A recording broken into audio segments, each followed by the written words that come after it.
Welcome to the Child Care Director's Chair, the podcast for bold educators who are ready to lead, grow, and shake things up in early childhood education. Whether you're a teacher eyeing that lead role, a lead stepping into leadership, or a center owner dreaming big, this is your space to grow with purpose and leave your mark. Hosted by heart-centered leadership coach Erica Saccoccio, each episode brings you real talk, actionable tools, and a contagious laugh or two, all designed to help you step into your next level with confidence. So pour your coffee, pop in those earbuds, and take your seat, because your leadership journey starts right now in the Child Care Director's Chair. Hello and welcome to the Child Care Director's Chair podcast. We're in the studio today. If you don't know, now you do. My name is Erica Saccoccio. I am your host for the day. I have so much energy and so much to be thankful for. First, I want to say 116 countries. Yep, 116 countries. 2,838 cities have downloaded my podcast. I am just a little old lady in Rhode Island, and I cannot even tell you how much I love that you love leadership the way I love leadership. You know, this goal is to multiply leaders, use my voice to help you feel confident in the work that you do, and then share my mic with you because your story is so important as well, which is why I love traveling the country, meeting so many of you in person. So, of those numbers, I do got to share this and do a few shout outs. Dallas, Texas, #1 spot, hands down. Then my friends in Des Moines, Iowa, like who would have thought Midwest coming in strong? And then Richmond, Texas. So top 5, 2 of those cities are Texas. States are Texas. ATL always loves me, and I love them back. You know, the funniest thing is the first time I ever took the podcast on the road out of Rhode Island, my very first city, my very first stop was Atlanta, Georgia. And ever since then, they've had love for me, and I love them back, and I cannot wait to be back in ATL really soon. Also, Los Angeles, California. Who would have thought, the whole other side of the country? Thank you so much. And then, of course, all my East Coast people who tune in on a regular basis: Rhode Island, Massachusetts, New York, New Jersey, Maine. I love Maine. All the place, Florida. I love you all, really. So thank you no matter where you're tuning in from. I will stop rambling right after this. Got one more shout out. Trailblazers! I love my trailblazers. If you don't know what a trailblazer is, you need to know. You need to be one, actually. So head on over to our website at www.childcaredirectorschair.com. It's in the link below because I know I'm talking really, really fast today. But my trailblazers are everywhere. They are on stages. They are on podcasts. They are writing blogs. They are doing trainings. They are coming to centers just like yours. These trailblazer ladies are on fire, and I am here for it. So, all right, let's get into professionalism today. I know you must be thinking like, oh my God, this lady is so energetic. Listen, professional doesn't mean you have to be boring. You can still be very professional and have a personality. Actually, we're going to try it out today because I believe it's very, very true. All right, I want to talk to you about something that sounds so simple on the surface, but in practice, it's one of the hardest leadership shifts that we could ever make. And it's the difference between confidence and control. Now, I know those two words get used a lot in leadership spaces. We talk about leading with confidence, or we talk about not being too controlling. But what I've learned over the years of leading programs and building teams and coaching directors is that most people are not actually struggling with confidence versus control. What they are struggling with is discernment between the two. Because the truth is, both confidence and control have a place in leadership. The problem is not choosing one over the other as a personality style. The problem is knowing when each one is required. And that shift alone can completely change the way that you lead your program. So let's slow it down and really talk through it. When we think about control, especially in early childhood education, it's very easy to label it as something negative. But I want to pause that thinking just for a moment. because control is not inherently bad. In fact, in our field, control is very necessary. We need control when it comes to safety. We need control when it comes to license and regulations. We need control when it comes to ratios or supervision and compliance. And we need control when something is new, untested, or when risk is high. So, control, in the right context, is actually a form of responsibility. And here's where leadership starts to shift. Control becomes a problem when it stops being used situationally and starts becoming your default way of leading people. Because when control becomes your default, something subtle but powerful starts to happen inside your program. You stop building systems that can operate independently. And instead, you stop building systems that only function when you are present. And that's when leadership gets real heavy, real exhausting, real quick. Because now you're not just leading the work, you are holding the work. So let it go, as the snow queens say. And what I've seen over and over again is that this version of leadership often does not come from ego or arrogance. It usually comes from responsibility. It comes from caring deeply. It comes from wanting things to be done right. It comes from not trusting that others will hold the same standard that you hold. And over time, that responsibility without release turns into control, and control, when it's overused, creates dependence instead of development. Like we talked about last week, the bottleneck. You start to notice it in small ways. People begin to wait before they act. And they start saying things like, I just wanted to check with you first. Oh, I hate that one. They hesitate to make decisions. They over-ask for approval, and slowly the confidence of the team shifts away from ownership and it turns towards, guess what? Permission. And that's usually the moment where leaders think they need more control. But what's actually needed is something entirely different: confidence. Now, confidence is often misunderstood in leadership. Some people think confidence means stepping back, letting go, or not being involved at all. That's not confidence. That's disengagement.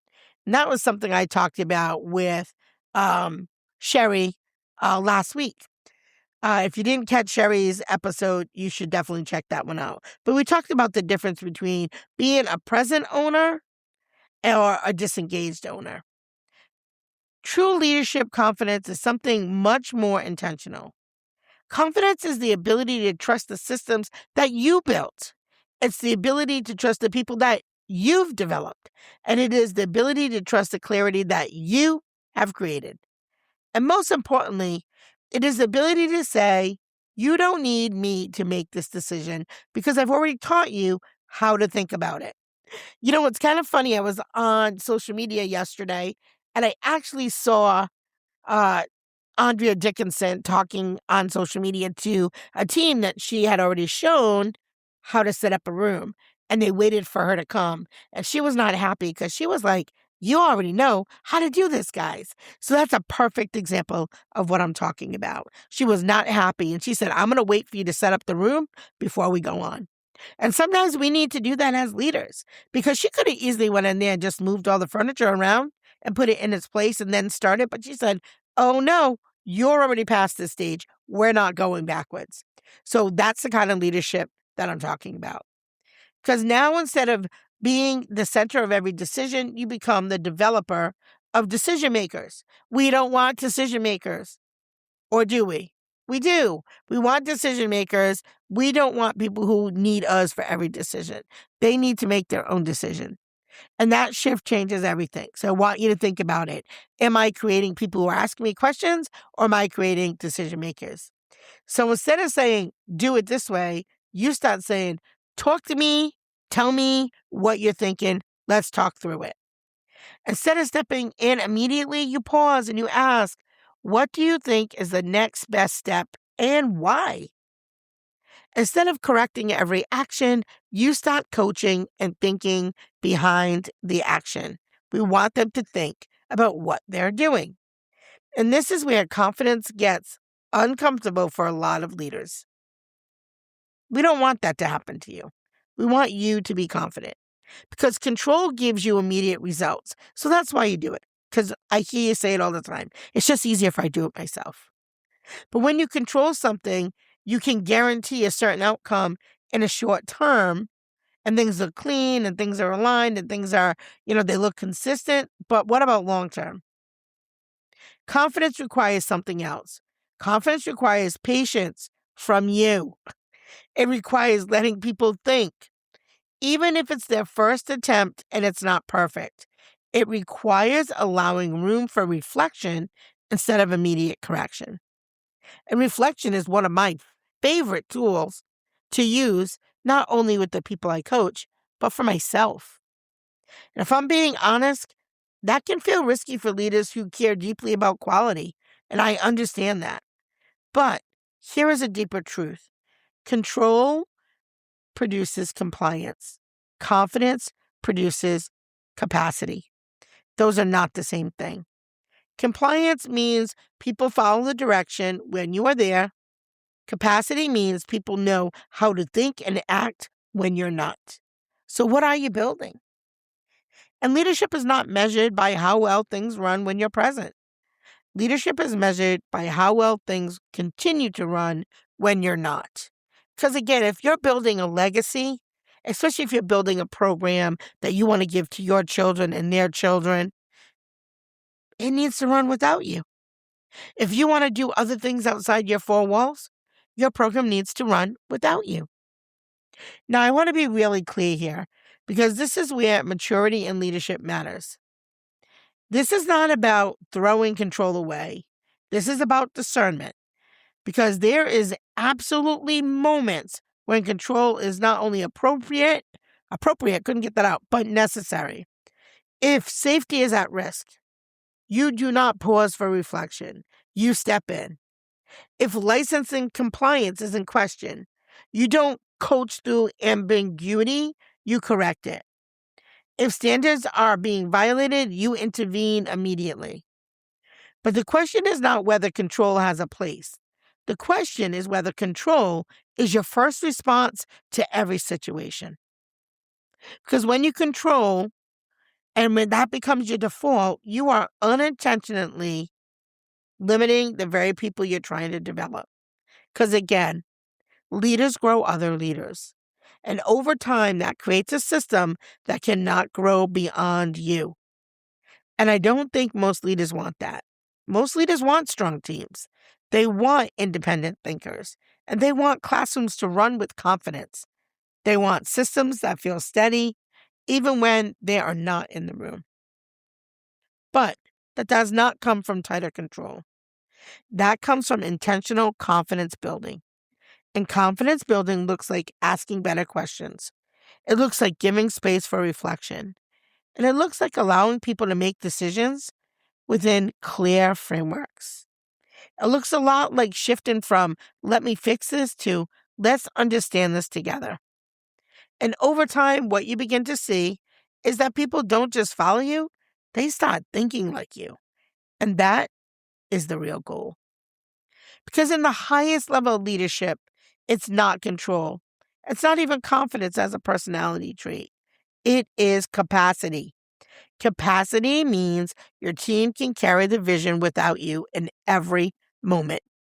Capacity means your systems hold even when you're not present. And capacity means leadership is distributed, not centralized. So when I think about confidence versus control, I don't think about it as a battle between two styles. I think about it as a leadership question you have to constantly ask yourself. Am I stepping in because this requires structure and safety? Or am I stepping in because I don't yet fully trust the capacity that I've built? And that question is where leadership becomes really honest. Because if we're not careful, we can confuse control with excellence. And we can confuse oversight with leadership. And we can confuse being involved with being effective. But real leadership is not about being everywhere. It's about building something that holds without you everywhere. So I want to leave you with this today. Control creates compliance. Confidence creates leaders. And leadership maturity is not about removing control completely, but it's about knowing when to use it, when to step back, and build capacity instead. Because in the end, the question isn't about how tightly you hold on to everything. It's whether everything still holds together when you let go. So thanks for spending your time with me today. I'll see you in the next episode tomorrow. And as always, so much love. Thank you for tuning in to the Child Care Director's Chair podcast. That's a wrap for this episode of the Child Care Director's Chair, where we believe leaders aren't born, they're grown. If something sparked for you today, share it, shout it out, or pass it along to the next bold changemaker in childcare. Don't forget to subscribe, leave a review, and stay connected with Erica Saccoccio for more real talk leadership tools and a whole lot of inspiration. Until next time, lead with heart, grow with fire, and always remember, the chair is yours. Now own it.